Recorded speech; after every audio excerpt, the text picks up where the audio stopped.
An alarming statistic now from the Vanderburgh County CASA organization. The amount of children waiting for an advocate is the highest they've seen in over 40 years. Executive Director Sarah Reese joins us now with how you and the community can help their mission. So good morning. Good morning. Thank you for having me. Of course, yes. When I got that email from you all last week, it was just really startling, kind of the number. How many children you have waiting right now? So as of today, we have 797 children waiting for a special advocate to be their voice inside and outside the courtroom. And that's a lot, right? That's huge. That's more than double where we were this time last year. This is more kids than we have ever seen affected by abuse and neglect in our own community. Wow. So what do we do about this?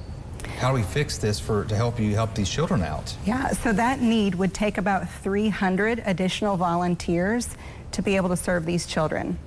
So a court-appointed special advocate is someone appointed by the judge in our local court system to stand in the courtroom on behalf of children experiencing abuse and neglect. Right now we are a staff of 14, 19 board members, and 103 active volunteers. But like I said, we would need about 300 more volunteers to be able to represent these children going through the toughest time of their life. And what do you think attributes to this high number? What do you think some factors are there? You know, we're trying to figure that out. Abuse and neglect is on the rise everywhere. Some people say it's left over from COVID and the isolation that we experienced just now coming to the surface. There are a number of factors that we're trying to figure out what that is.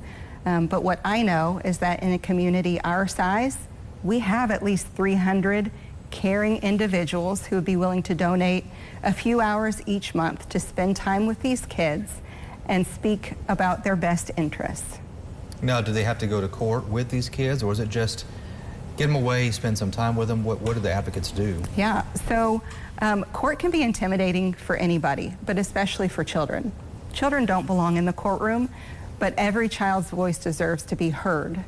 So our advocates spend time getting to know the children. They visit them at least once a month. They play, they ask them about school, about their family, what's going well, what's not. They get to know them, they listen. And then whenever it comes time for the family to go to court to give an update on the reason why they're involved, that advocate stands in place of the child so that their voice can be heard in the courtroom. But children shouldn't have to experience court on their own. Right, it could be a pretty scary thing. So you've got spring training days coming up. Walk us through all of this and what this entails. Yes, so we do have a new training class starting in 3 weeks on April 22nd. Anyone who's interested in learning more about volunteering or they know they want to do it, we have an application on our website. That's vandcasa.com, VANDCASA.com. They can fill out an application, and then one of our staff members would reach out to them to schedule an interview, do some background checks, and then we would get them plugged into that training. It's a 30-hour initial training that everybody would go through as a class. So our CASA volunteers are never alone. From the time they start training to the duration of the family, they always have someone with them. They are never alone in this process. So they would go through that training as a class, learn about the life cycle of families involved with the system and what that role looks like and how that they can help advocate for the best needs of these children. And I mean, this makes sound like a silly question, but this is legal. The person that has nothing to do with the family, not a lawyer, no back training really on law. The judge will let them in and do this. Correct. Yeah. So this program was created by a judge for a judge.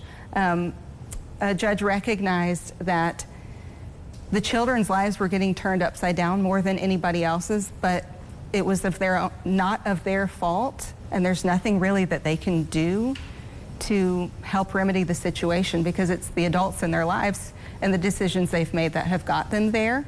And so this judge looked around the courtroom and said, who's here speaking for the child? Right.